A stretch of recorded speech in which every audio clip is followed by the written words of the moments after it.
स्वागत है आज के क्लास में। और आज के क्लास में बायोलॉजी के वस्तुनिष्ठ प्रश्नों को हम लोग देखेंगे जो कि एग्ज़ाम के दृष्टिकोण से बहुत ही इम्पोर्टेंट हैं। तो आप सभी ध्यान से इस वीडियो को देखें और सभी प्रश्नों के उत्तर को अवश्य ही याद कर लें।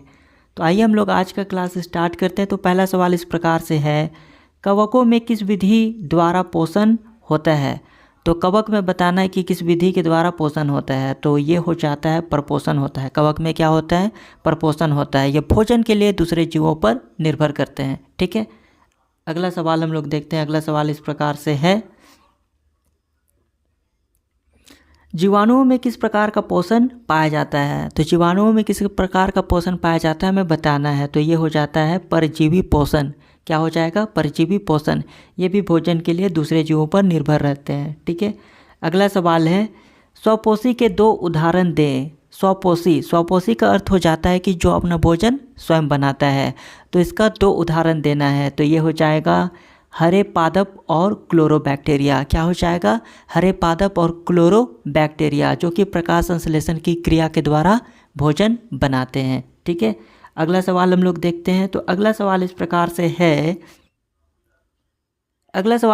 से है, विषमपोषी के दो उदाहरण दे। तो विषमपोषी के दो उदाहरण देना है। तो ये हो जाएगा मानव और फिर गाय। मानव और फिर क्या हो जाएगा? गाय। साथ ही और भी दूसरे जीव होते हैं। ठीक है, आगे हम लोग देखते हैं। अगला सवाल इस प्रकार से है, 5वां नंबर, वह प्रक्रिया बताएं जिसके द्वारा स्वपोषी अपने भोजन का निर्माण करते हैं। तो वह प्रक्रिया हो जाएगा प्रकाश संश्लेषण। ठीक है, प्रकाश संश्लेषण की क्रिया के द्वारा जो स्वपोषी होते हैं वो अपना भोजन का निर्माण करते हैं। ठीक, आगे हम लोग देखते हैं। अगला सवाल इस प्रकार से है, पादपों द्वारा प्रकाश संश्लेषण की क्रिया में सूर्य की विकिरण ऊर्जा का रूपांतरण किस रूप में होता है?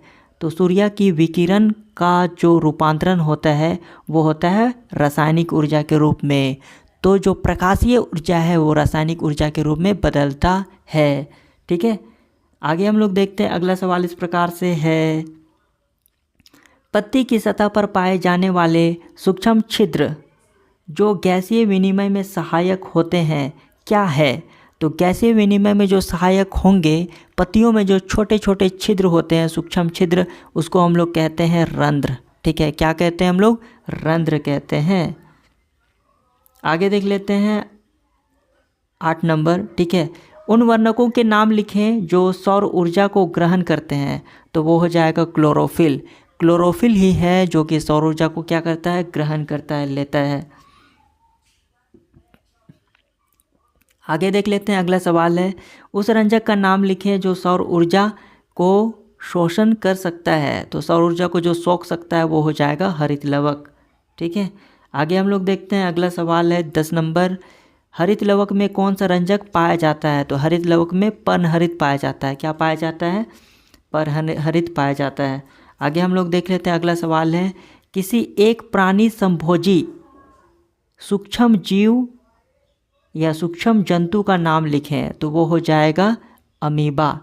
प्राणी संभोजी मतलब क्या हो जाएगा? निगलकर भोजन करना। ठीक है, जो निगलकर भोजन लेता है, निगलकर पोषण करता है, वो हो जाएगा अमीबा। ठीक है, अमीबा। अगला सवाल हम लोग देखते हैं। अगला सवाल इस प्रकार से है, ग्लूकोज के पायरूट में बदलने का कार्य कोशिका के किस भाग में होता है? ठीक है, तो कोशिका के हो जाता है कोशिका द्रव्य में। ठीक है, कोशिका द्रव्य में हो जाएगा। आगे हम लोग देख लेते हैं, किसी एक पादप परजीवी का नाम लिखें। किसी एक पादप परजीवी का नाम लिखना है। तो ये हो जाएगा अमरबेल। क्या हो जाएगा? अमरबेल। आगे हम लोग देख लेते हैं। अगला सवाल है 14 नंबर, किसी एक पादप मृतोपजीवी का नाम लिखें। तो ये हो जाएगा म्यूकर, कवक। ठीक है, जो कि मृत जीव जंतुओं या मृत चीज़ों पर उगता है। ठीक है, तो वो हो जाएगा कवक। आगे हम लोग देख लेते हैं। अगला सवाल है, अमीबा के किस अंग में पाचन क्रिया होती है? तो अमीबा के खाद्य धानी में है वो पाचन क्रिया होता है। अगला सवाल देखते हैं हम लोग। अगला सवाल इस प्रकार से है, किसी एक रोग कारक प्रजीव या तो प्रोटोजोआ का नाम लिखे। तो वो हो जाएगा एंट अमीबा। क्या हो जाएगा? एंट अमीबा। अगला देखते हैं, अगला सवाल इस प्रकार से है, किसी कीटभक्षी पादप का नाम लिखें। तो कीटभक्षी पादप का नाम हो जाएगा ड्रोसेरा, जिसको हम लोग घाटफरनी बोलते हैं, जिसको हम लोग क्या बोलते हैं, घाटफरनी। ठीक है, आगे हम लोग देख लेते हैं। अगला सवाल है, एक ऐसे जंतु का नाम लिखें जो प्रकाश संश्लेषण क्रिया के द्वारा अपना भोजन बनाता है। तो प्रकाश संश्लेषण क्रिया के द्वारा अपना भोजन बनाता है यूग्लिना। ठीक है, ऐसा एक जंतु है। आगे हम लोग देख लेते हैं, शरीर में पाए जाने वाले जैव उत्प्रेरक पादपों या जैव उत्प्रेरक पदार्थ को क्या कहते हैं। तो शरीर में पाए जाने वाले जो जैव उत्प्रेरक पदार्थ होते हैं उनको हम लोग बोलते हैं एंजाइम। ठीक है, उनको क्या बोलते हैं, एंजाइम हम लोग कहते हैं। आगे हम लोग देख लेते हैं। अगला सवाल इस प्रकार से है, मनुष्य की लार ग्रंथियों में कौन सा एंजाइम पाया जाता है। बहुत ही इंपॉर्टेंट है, मनुष्य के जो लार ग्रंथि है उनमें कौन सा एंजाइम पाया जाता है। तो वो हो जाएगा टाइलिन या तो फिर हो जाएगा लार इमाइलेज। ठीक है, टाइलिन या फिर लार इमाइलेज। लालारस या लार में पाए जाने वाले एंजाइम का नाम लिखें। तो वो हो जाएगा सलाइवरी इमाइलेज। क्या हो जाएगा, सलाइवरी इमाइलेज। अगला सवाल हम लोग देखते हैं, किसी टिड्डे के पाचन तंत्र के अंगों के नाम लिखें। तो टिड्डे के पाचन तंत्र के अंगों के नाम लिखना है। तो ये हो जाएगा फोरगेट, मिडगट और हिंडगट। फोरगट, मिडगट और हिंडगट। ठीक है, आगे हम लोग देख लेते हैं। अगला सवाल इस प्रकार से है, एक फॉस्फेट जो एटीपी में अंतस्थ रहता है उसके टूटने में कितनी ऊर्जा मुक्त होती है। तो उसको टूटने में जो ऊर्जा मुक्त होती है वो हो जाएगा 30.5 kJ, 30.5 किलो जूल। आगे हम लोग देख लेते हैं। अगला सवाल है, दीर्घरोम कहाँ पाए जाते हैं। तो दीर्घरोम क्षुद्रांत की भित्ति की दीवारों में पाए जाते हैं, मतलब क्षुद्रांत्र की भीतरी दीवारों में पाए जाते हैं। ठीक है, आगे हम लोग देख लेते हैं। अगला सवाल इस प्रकार से है, किस तरह का श्वसन में अधिक ऊर्जा मुक्त होती है। तो ये हो जाएगा ऑक्सी श्वसन में। ऑक्सी श्वसन में अधिक ऊर्जा मुक्त होती है। आगे हम लोग बढ़ते हैं अगले सवाल की ओर, जड़ का कौन सा भाग श्वसन से संबंधित गैसों के लेन देन में सम्मिलित होता है। तो ये हो जाएगा मूलरोम। क्या हो जाएगा, मूलरोम। आगे हम लोग देखते हैं। अगला सवाल इस प्रकार से है, निम्नांकित जंतुओं के श्वसन अंगों के नाम लिखें। तो जंतुओं के श्वसन अंगों के नाम हम लोगों को बताना है, बहुत ही इंपॉर्टेंट है, अवश्य याद कर ले। मछली है वो गिल से श्वसन करता है, मच्छर है वो ट्रैकिया से श्वसन करता है, केचुआ है वो त्वचा से श्वसन करता है, कुत्ता है वो फेफड़े से श्वसन का क्रिया करता है। ठीक है, आगे हम लोग देख लेते हैं। अगला सवाल इस प्रकार से है, निम्नांकित जंतुओं को ऑक्सीजन कहाँ से मिलती है। तो जंतुओं को ऑक्सीजन है वो कहाँ से मिलती है, झींगा जल से। ठीक है, झींगा है वो जल से ऑक्सीजन लेता है, चूहा है वो वायुमंडल से ऑक्सीजन लेता है। आगे हम लोग देख लेते हैं। अगला सवाल इस प्रकार से है, फुसफुस को ढकने वाली झिल्ली का नाम लिखें। तो फुसफुस को ढकने वाली झिल्ली का नाम बताना है। तो फुसफुसा वर्णी झिल्ली। ठीक है, फुसफुसा वर्णी झिल्ली हो जाएगा इसका सही उत्तर। आगे हम लोग देख लेते हैं। अगला, एपिग्लोटिक्स का क्या कार्य है। एपिग्लोटिक्स का कार्य हम लोगों को बताना है। यह भोजन के कणों को ग्लोटिक्स में जाने से रोकता है। यह क्या करता है, जो भोजन के जो कण है उसको ग्लोटिक्स में जाने से रोकता है, मतलब सांस की नली में जाने से ये क्या करता है, रोकता है। आगे हम लोग देख लेते हैं। अगला सवाल इस प्रकार से है, टिड्डे में कौन सा श्वसनांग पाया जाता है। तो टिड्डे में ट्रैकिया पाया जाता है। ठीक है, टिड्डे में क्या पाया जाता है, ट्रैकिया पाया जाता है या श्वसन नलिका पाया जाता है श्वसनांग के रूप में। आगे देख लेते हैं। अगला सवाल इस प्रकार से है, केचुआ किस अंग से श्वसन करता है। तो केचुआ है वो त्वचा से श्वसन करता है। अगला सवाल हम लोग देख लेते हैं। अगला सवाल इस प्रकार से है, सरीसृपों में श्वसन क्रिया किस अंग द्वारा होता है। तो ये फेफड़ों द्वारा। सरीसृप में जो श्वसन क्रिया होता है वो फेफड़ों के द्वारा होता है। आगे हम लोग देखते हैं, कोशिकीय श्वसन का सक्रिय स्थल क्या है। तो कोशिकीय श्वसन का जो सक्रिय स्थल होता है वो होता है माइटोकॉन्ड्रिया। ठीक है, और माइटोकॉन्ड्रिया को हम लोग बोलते हैं बिजली घर बोलते हैं। ठीक है, क्या बोलते हैं, बिजली घर या तो ऊर्जा का घर हम लोग कहते हैं।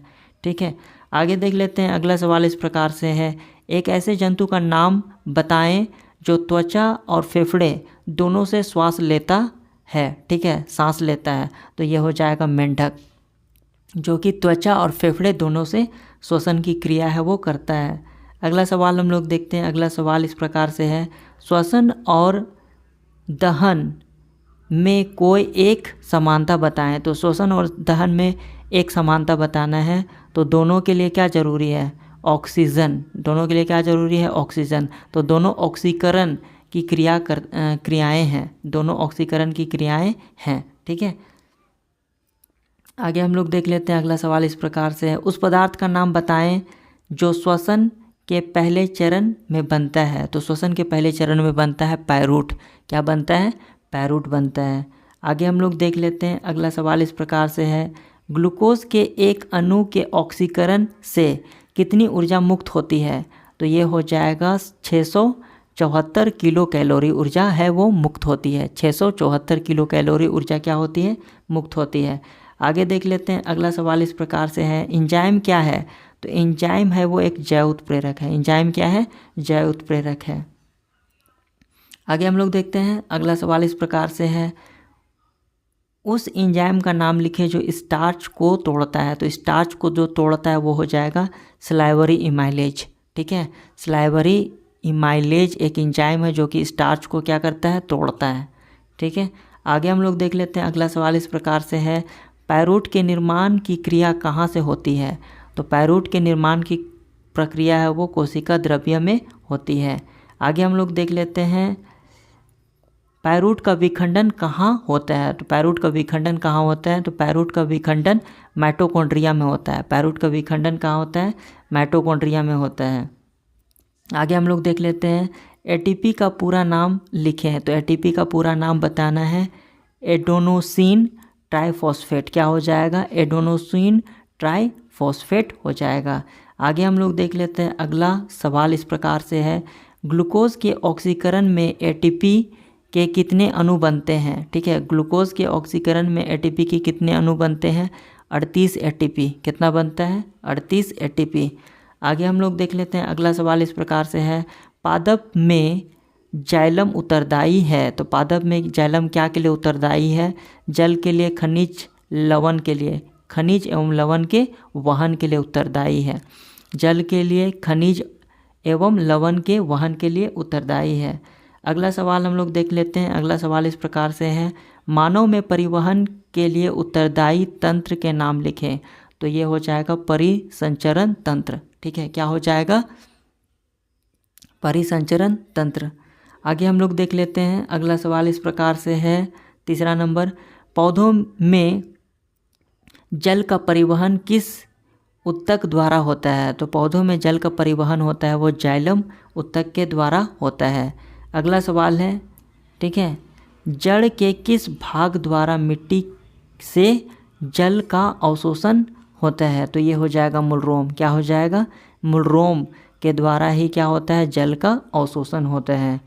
आगे देख लेते हैं। अगला सवाल जो वहन से संबंधित है, तो जलीय पौधों में गैसों का आदान प्रदान किस विधि से होता है। तो विसरण से होता है। ठीक है, गैसों का आदान प्रदान किससे होता है, विसरण से होता है। आगे देख लेते हैं। अगला सवाल इस प्रकार से है, बीजों को जल में भिगोने पर किस क्रिया के कारण फूल जाते हैं। तो किस क्रिया के कारण फूल जाते हैं, अंतः श्वसन क्रिया के द्वारा। ठीक है, अंतः श्वसन के कारण क्या होते हैं, जो बीज है वो क्या होते हैं, फूल जाते हैं। आगे देख लेते हैं। अगला सवाल इस प्रकार से है, पत्ती और वातावरण के बीच गैसों का आदान प्रदान किस पादप संरचना द्वारा होती है। ठीक है, तो ये वातरंध्र के द्वारा होता है। आगे बढ़ते हैं। अगला सवाल इस प्रकार से है, कोशिका का निर्जलन किस क्रिया का उदाहरण है। कोशिका का जो निर्जलन है वो किस क्रिया का उदाहरण है। तो बहिःपरासरण का, क्या का है, बहिःपरासरण का उदाहरण है। आगे हम लोग देख लेते हैं। अगला सवाल है, कोशिका बाह्य तरल का दूसरा नाम क्या है। तो ये हो जाएगा लिम्फ। क्या हो जाएगा, लिम्फ। आगे हम लोग देख लेते हैं। आगे की ओर कट जाने पर कौन सी कोशिकाएं रक्त का बहना रोक देती है? तो कट जाने पर कौन सी जो कोशिकाएं हैं वो रक्त का बहना रोक देती है? तो ये हो जाएगा प्लेटलेट्स। क्या हो जाएगा? प्लेटलेट्स। आगे हम लोग देख लेते हैं प्लेटलेट्स अनुरक्षण का कार्य कैसे करते हैं। तो प्लेटलेट्स है वो अनुरक्षण का कार्य वो कैसे करते हैं? तो रक्त का थक्का बनाकर तथा रक्त के बहने का मार्ग अवरुद्ध करके, ठीक है, रक्त का थक्का बनाकर और रक्त का जो बहने का जो मार्ग है उसमें अवरोधन उत्पन्न करके, ठीक है, रक्त अनुरक्षण का कार्य करते हैं। आगे हम लोग देख लेते हैं अगला सवाल इस प्रकार से है, मनुष्य में 2 तरल पदार्थों के नाम बताएं जो वहन में शामिल है। तो रुधिर हो जाएगा और लसिका, रुधिर और लसिका, ठीक है। आगे हम लोग देख लेते हैं रुधिर एक तरल हिस्सा क्या है? रुधिर का तरल हिस्सा क्या है? तो ये हो जाएगा प्लाज्मा। क्या हो जाएगा? प्लाज्मा। आगे हम लोग देख लेते हैं मनुष्य के 4 रुधिर वर्गों के नाम लिखें। तो 4 रुधिर वर्ग हो जाएगा ए बी और फिर ओ। ए बी और फिर क्या हो जाएगा? ओ। ये 4 है वो रक्त समूह है। आगे हम लोग देख लेते हैं मानव शरीर में पाई जाने वाली सबसे बड़ी धमनी का नाम लिखें। तो सबसे बड़ी धमनी का नाम हो जाएगा महाधमनी। क्या हो जाएगा? महाधमनी। आगे बढ़ते हैं मानव के हृदय में कितने अलिंद और कितने निलय हैं? तो ये हो जाएगा 2 अलिंद और क्या है? 2 निलय हैं। तो कितना कोष्ठक पाया जाता है मानव हृदय में? 4। कितना कोष्ठक पाया जाता है? 4 कोष्ठक पाया जाता है। आगे हम लोग देख लेते हैं एक तरल संयोजी उत्तक का नाम बताएं। तो ये हो जाएगा रुधिर। रुधिर है वो एक तरल संयोजी उत्तक है। आगे हम लोग देख लेते हैं अगला सवाल इस प्रकार से है, मनुष्य के वहन तंत्र के 2 प्रमुख हिस्सों के नाम लिखें। तो 2 प्रमुख हिस्सा हो जाएगा, एक तो हो जाएगा हृदय और दूसरा हो जाएगा रुधिर वाहिकाएँ, ठीक है, हृदय और रुधिर वाहिकाएँ। आगे हम लोग देख लेते हैं अगला सवाल है मनुष्य के हृदय के 2 प्रमुख हिस्सों के नाम बताएं। तो मनुष्य का हृदय का 2 प्रमुख हिस्सा अलिंद और निलय। क्या हो जाएगा? अलिंद और निलय। 2 अलिंद पाया जाता है, 2 निलय पाया जाता है। टोटल हो जाएगा 4 कोष्ठक। कितना हो जाएगा? 4 कोष्ठक। आगे हम लोग देखते हैं अगला सवाल है मनुष्य के हृदय में कितने कोष्ठक हैं? तो ये हो जाएगा 4। कितने कोष्ठक हैं? 4 कोष्ठक है। इंपॉर्टेंट है, याद रखना है। मछली के हृदय के कितने कोष्ठक होते हैं? मछली के हृदय के कितने कोष्ठक होते हैं? तो ये हो जाएगा 2। कितने हो जाएगा? 2। आगे हम लोग देख लेते हैं वसा का वहन शरीर के अंदर किस माध्यम से होता है? तो लसिका के माध्यम से होता है, ठीक है। आगे हम लोग देख लेते हैं अगला सवाल इस प्रकार से है रक्तचाप को मापने वाले यंत्र का नाम लिखें। तो ये हो जाएगा स्फैग्मोमैनोमीटर हो जाएगा, जिससे कि रक्तचाप को नापा जाता है, मापा जाता है, ठीक है। आगे हम लोग उत्सर्जन से संबंधित कुछ सवालों को देखेंगे। तो आइए हम लोग देखते हैं। तो पहला सवाल इस प्रकार से है गुर्दे की उत्सर्जन इकाई का नाम लिखें। तो गुर्दे के उत्सर्जन इकाई का नाम हो जाएगा नेफ्रॉन, जिसको हम लोग बोलते हैं वृक्क नलिका। नेफ्रॉन हो जाएगा। उत्सर्जन इकाई क्या हो जाएगा? नेफ्रॉन। आगे हम लोग देख लेते हैं अगला सवाल इस प्रकार से है वृक्काक मुख क्या है? वृक्काक मुख क्या है? तो वृक्काक मुख एक सिरे पर स्थित कीप जैसी संरचना को वृक्काक मुख कहते हैं, ठीक है। एक सिरे पर एक कीप जैसी संरचना होती है जिसको हम लोग बोलते हैं वृक्काक मुख। क्या बोलते हैं? वृक्काक मुख। आगे हम लोग देख लेते हैं अगला सवाल इस प्रकार से है वृक्क द्वारा रक्त से उत्सर्जित पदार्थों के छानने की क्रिया नलिका के किस भाग में होती है? तो ये हो जाएगा कोशिका गुच्छ। क्या हो जाएगा? कोशिका गुच्छ। आगे हम लोग बढ़ते हैं अगला सवाल इस प्रकार से है कशेरुकी प्राणियों के प्रमुख उत्सर्जी अंगों के नाम लिखें। तो ये हो जाएगा गुर्दा, जिसे हम लोग बोलते हैं वृक्क। क्या बोलते हैं? वृक्क। आगे हम लोग देख लेते हैं अगला सवाल नेफ्रॉन या वृक्क नलिका कहाँ पाई जाती है? तो ये हो जाएगा गुर्दा या तो वृक्क के अंदर, गुर्दा या फिर वृक्क के अंदर। आगे हम लोग देख लेते हैं अगला सवाल है केचुआ में वृक्काक कहाँ मिलते हैं? तो केचुआ में वृक्काक कहाँ मिलते हैं? तो केचुआ में वृक्काक पट्टों से जुड़े हुए पाए जाते हैं, पट्टों से जुड़े हुए पाए जाते हैं। आगे हम लोग देख लेते हैं, अगला सवाल है यूरेथा या यूरेथ्रा क्या है। यूरेथ्रा क्या है? तो मूत्राशय से निकलकर मूत्र एक पेशीय नलिका में जाता है जिसे यूरेथ्रा कहते हैं। क्या कहते हैं? यूरेथ्रा कहते हैं।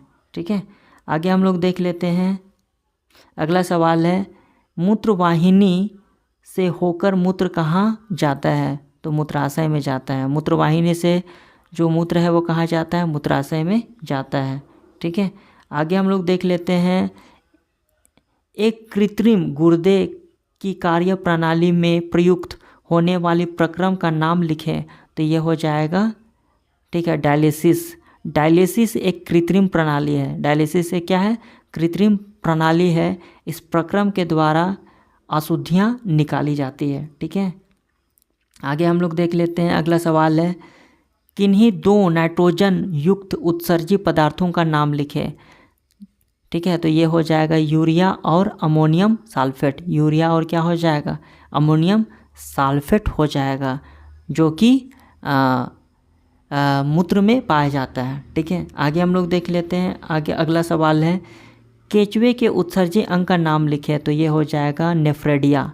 इंपॉर्टेंट है, केचुआ का जो उत्सर्जी अंग हो जाएगा वो नेफ्रेडिया होता है। ठीक है, अगला सवाल हम लोग देखते हैं, हाइड्रा में अपशिष्ट पदार्थ किस अंग द्वारा विसरित होते हैं? तो ये हो जाएगा ऑस्कुलम। क्या हो जाएगा? ऑस्कुलम, जिसको हम लोग बोलते हैं मुख द्वार द्वारा। ठीक है, ऑस्कुलम या फिर मुख द्वार द्वारा। आगे हम लोग देख लेते हैं, इम्पोर्टेंट सवाल है पादपों के किन्हीं दो उत्सर्जी पदार्थों के नाम लिखें। तो पादप के किन्हीं दो उत्सर्जी पदार्थ का नाम बताना है, तो रेजिन और गोंद हो जाएगा। रेजिन और गोंद। आगे देख लेते हैं, अगला सवाल भी इम्पोर्टेंट है, वृक्क की रचनात्मक और कार्यात्मक इकाई क्या है? वृक्क की रचनात्मक और क्रियात्मक इकाई क्या है? तो ये हो जाएगा नेफ्रॉन। क्या हो जाएगा? नेफ्रॉन।